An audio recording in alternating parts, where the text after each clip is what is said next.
Sa probinsya ng Bataan, meron nang nagdi-distribute ng balota na kapareho ng balota na sinasaksak sa automated counting machine. Viral na nga ngayon ang isang pahayag ni Attorney Harold Respicio sa kanyang social media accounts patungkol sa isang balita na nakalap nito online. Binalaan nito ang mga mamamayan na boboto ngayong darating na Mayo.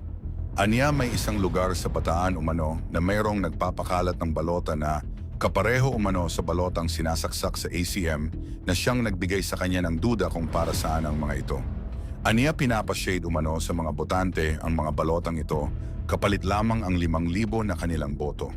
May suspetsa umano ang iilan na itong balota raw na ito ang siyang isasaksak sa ACM sa araw ng eleksyon o bago mag-eleksyon at ito raw ang bibilangin ng ACM pero hindi pa naman kinonperma ni Attorney Harold at lubusan itong pinaaalahanan ng COMELEC na bantayan ito ng maigi. Dagdag pa ni Attorney Harold, dapat raw bantayan ng mga mamamayan ang kanilang mga balota sa araw ng eleksyon kung ito ba talaga ang kanilang maipapasok sa ACM o sa automated counting machine sa araw mismo ng halalan.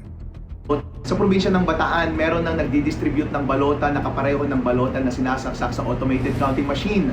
Pinapashade nila sa mga botante yung boto na gusto nilang ma-shade sa balota na iyon at ang kapalit ay 5,000 pesos. May suspetsya ang ilan na itong balota na ito ang siyang gagamitin na isasaksak mismo sa automated counting machine sa araw ng eleksyon o before sa araw ng eleksyon at yun yung mabibilang na boto. Ito po yung aktual na balota na gagamitin ngayong eleksyon. At ang kapalit nito, 5,000, basta bilugan na daw yung mga kandidato. Kasi meron ka ng machine na papapasukan. May taga-COMELEC na kamag-anak, alam niya yung magiging dayaan. Hindi ko po sigurado kung ito ang mismong gagawin na pandaraya sa araw ng eleksyon. Pero po, ito ay isang bagay na pwede nating bantayan. Siguraduhin po natin na sa araw ng eleksyon na yung ating balota na sinade ay yun mismo yung maisasaksak natin sa makina at yun yung mabibilang ng makina. COMELEC, pwede nyong tignan itong bagay na ito at kayo na rin mismo ang gumawa ng mga akbang para maiwasan natin itong alleged na daya na ito. Bigyan ng abiso ang ating taong bayan at liwanagan sila na yung mga bagay na to ay dapat hindi nila patulan.